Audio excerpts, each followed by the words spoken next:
Baik, nggak apa-apa ya. Mungkin kesibukan ya, kita mulai aja. Kita akan mulai materi Vicon ke-8 dari bisnis internasional ini. Dan nanti hasil dari apa namanya video pembelajaran ini nanti silakan nanti teman-teman bisa pelajarin ya. Jadi saya akan mulai saja untuk untuk pemaparan materi. Nah, kebetulan ini kemarin kita eh, ketuker gitu ya. Jadi materi yang sesi 15 malah terpresentasi di sesi 13 kemarin gitu ya. Jadi saya akan paparkan materi yang belum dibahas, yaitu materi sesi 13. Oke,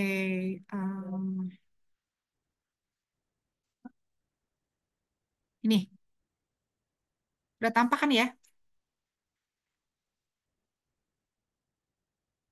Ya.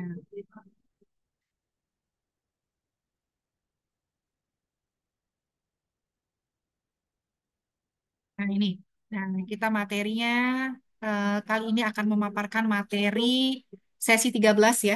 Sesi 13 itu mengenai eh, strategi operasi internasional ya. Jadi strategi operasi internasional sebentar. Oke, Silvina, oke nggak apa-apa.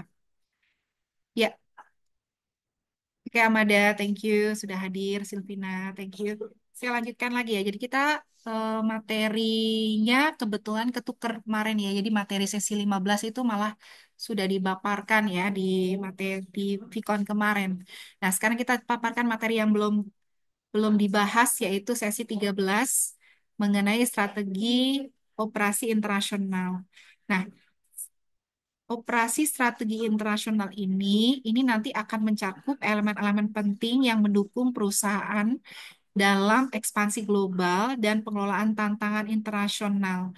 Nah, beberapa poin utama dalam strategi operasional ini nanti teman-teman akan belajar yang pertama yaitu mengenai manajemen resiko. Jadi di sini manajemen risiko di sini di mana di sini perusahaan itu mampu ya menilai dan mengatasi risiko yang terkait dengan fluktuasi mata uang, masalah geopolitiknya, kemudian bagaimana perubahan mengenai regulasi ya, strategi-strategi umum yang digunakan untuk melakukan hedging gitu ya atau lindung nilai untuk melindungi nilai tukar dan juga diversifikasi pasar ya untuk mengurangi ketergantungan pada satu negara atau wilayah tertentu. Nah, tujuan utamanya ini manajemen resiko ini adalah untuk meminimalkan dampak atau resiko yang dapat mempengaruhi kelancaran operasi internasional. Kemudian kita pun juga harus tahu ya bagaimana definisi mengenai strategi operasi internasional itu adalah merujuk pada rencana ya, keputusan dan juga tindakan yang diambil oleh perusahaan untuk memperluas operasinya ke pasar global. Nah, tujuan utamanya adalah tentu saja pasti untuk meraih keunggulan kompetitif, baik untuk mengoptimalkan biaya, memperkenalkan produk dan layanan baru, atau menjangkau pelanggan di pasar internasional. Kemudian juga ada logistik lintas batas. Di sini dalam strategi operasional ya operasi internasional, logistik yang efisien itu sangat penting. Dan ini melibatkan pengelolaan transportasi antar negara, pengaturan pemasokan internasional, kemudian juga penanganan bea cukai ya yang tepat dengan mengoptimalkan proses-proses ini ya perusahaan ini dapat meningkatkan efisiensi, tentu saja pasti juga akan mengurangi biaya dan juga memastikan pengiriman barang atau layanan itu tepat ya ke berbagai lokasi. Kemudian juga ada mode masuk gitu ya. Mode masuk itu artinya perusahaan itu harus memiliki mode masuk atau mode entry yang tepat gitu ya di pasar internasional berdasarkan faktor-faktor seperti sumber daya yang tersedia ya, sifat pasar ya, toleransi resiko. Nah, beberapa mode entry yang umum dipilih misal banyak yang seperti mana kita sudah bahas, sering bahas ya, ekspor gitu kan. Ekspor berarti mengirimkan produk ke pasar internasional gitu kan tanpa mendirikan fasilitas lokal di tempat negara tersebut untuk ekspor. Kemudian juga bisa lisensi. Lisensi itu memberikan izin kepada perusahaan lain untuk memproduksi atau menjual produk di pasar tertentu. Atau juga kemitraan. Kemitraan itu maksudnya adalah berkolaborasi dengan pasar lokal ya dengan memanfaatkan pengetahuan pasar dan infrastruktur yang ada. Ataupun juga bisa mendirikan anak perusahaan di mana di situ kita mendirikan cabang ya atau entitas bisnis apapun itu di luar negeri dengan kontrol penuh atas operasionalnya. Nah, sekarang kita masuk ke ruang lingkup operasi internasional. Nah, ruang lingkup operasi internasional ini mencakup berbagai aspek yang diperlukan untuk memperluas dan mengelola bisnis di pasar global.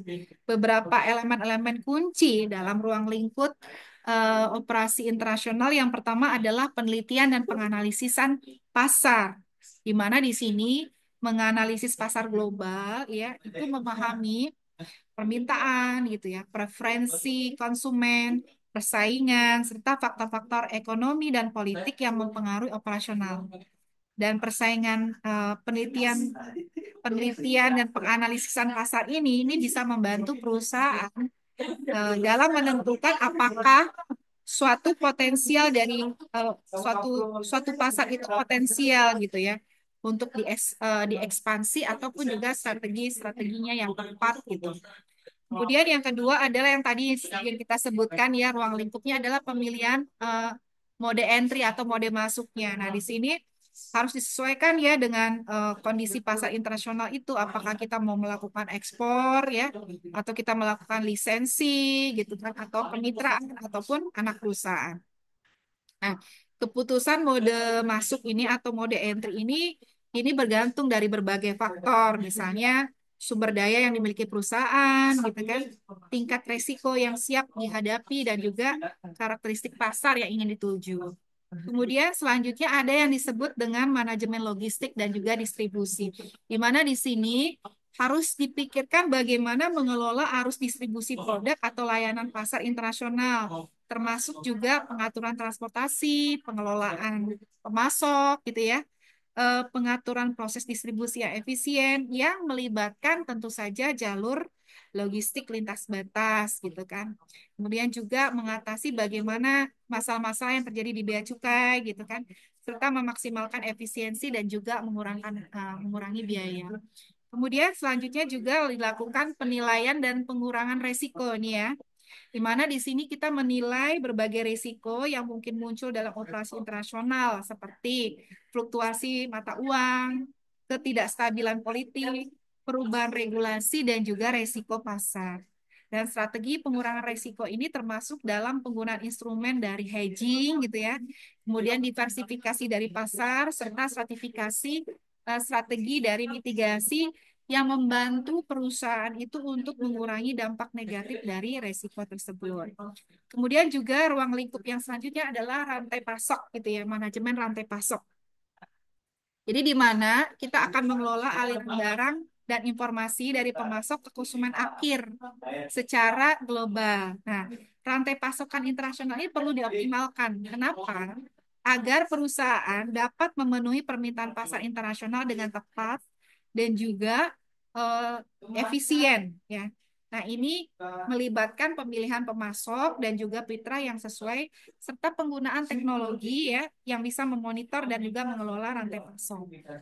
Kemudian juga adaptasi operasional. Adaptasi operasional di sini menyesuaikan operasi dengan karakteristik pasar lokal termasuk dengan perubahan proses ya, produk dan juga layanan yang memenuhi preferensi atau konsumen dan juga tentu saja persyaratan hukum di negara yang berbeda. Dan ini mencakup penyesuaian terhadap nilai budaya ya, bahasa ya, serta juga preferensi konsumen yang dapat bervariasi di tiap pasar. Kemudian juga ada skalabilitas dan juga keberlanjutan di mana di sini kita mengembangkan kemampuan untuk memperluas operasi secara efektif tanpa mengorbankan kualitas dan efisiensi. Dan di sini perusahaan harus memastikan bahwa ekspansi internasional ini mendukung keberlanjutan jangka panjang baik dari sisi lingkungan, ya, sosial maupun juga ekonomi. Dan skalabilitas ini juga eh, diharapkan berkelanjutan ya, bisa membantu perusahaan untuk bertumbuh di pasar global secara berkelanjutan. Nah, sekarang kita masuk ke bentuk-bentuk strategi operasional operasi internasional. Yang pertama adalah strategi koordinasi internal.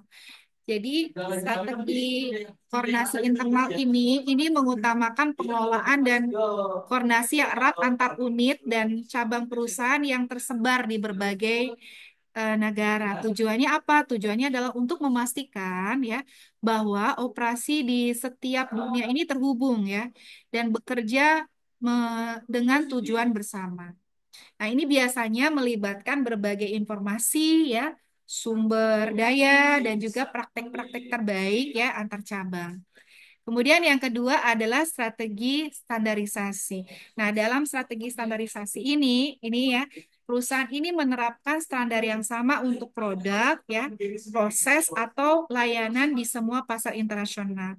Nah, ini bertujuan untuk menciptakan keseragaman dan efisiensi, mengurangi biaya dan juga mempertahankan kualitas yang konsisten di seluruh dunia. Dan strategi ini cocok untuk produk yang tidak memerlukan penyesuaian berdasarkan perbedaan budaya dan preferensi pasar. Kemudian juga ada strategi lokalisasi. Strategi lokalisasi ini berfokus pada penyesuaian produk ya, pemasaran dan operasi dengan kondisi dan preferensi pasar lokal. Nah, ini melibatkan perubahan dalam produk dan juga layanan agar sesuai dengan kebutuhan budaya, hukum, dan juga konsumen di negara atau wilayah tertentu. Dan lokalisasi ini memungkinkan perusahaan untuk lebih mendekatkan pada pelanggan dan juga meningkatkan daya saing di pasar lokal. Kemudian juga ada strategi transnasional ya, strategi transnasional ini adalah pendekatan yang menggabungkan aspek dari standarisasi dan juga lokalisasi.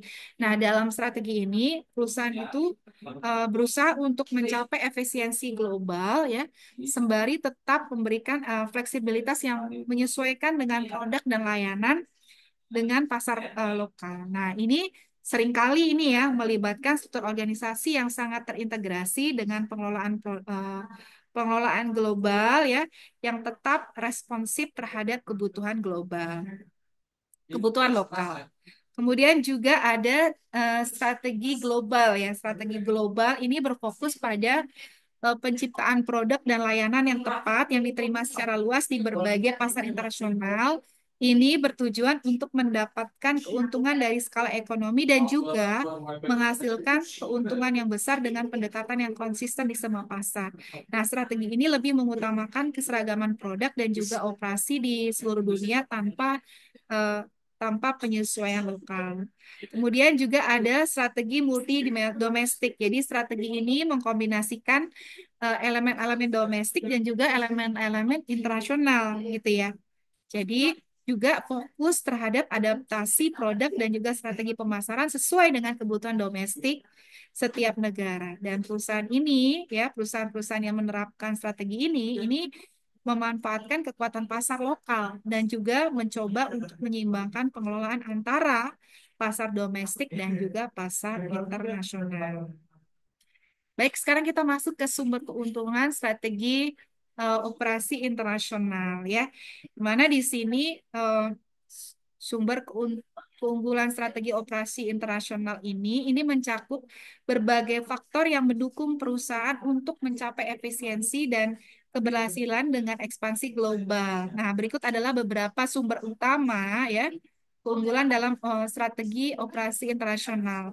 Yang pertama adalah mode to entry into foreign market, di mana di sini pemilihan model entry yang tepat seperti ekspor, lisensi, ya kemitraan atau anak perusahaan ke pasar internasional ini sangat penting ya dalam menentukan keberhasilan ekspansi.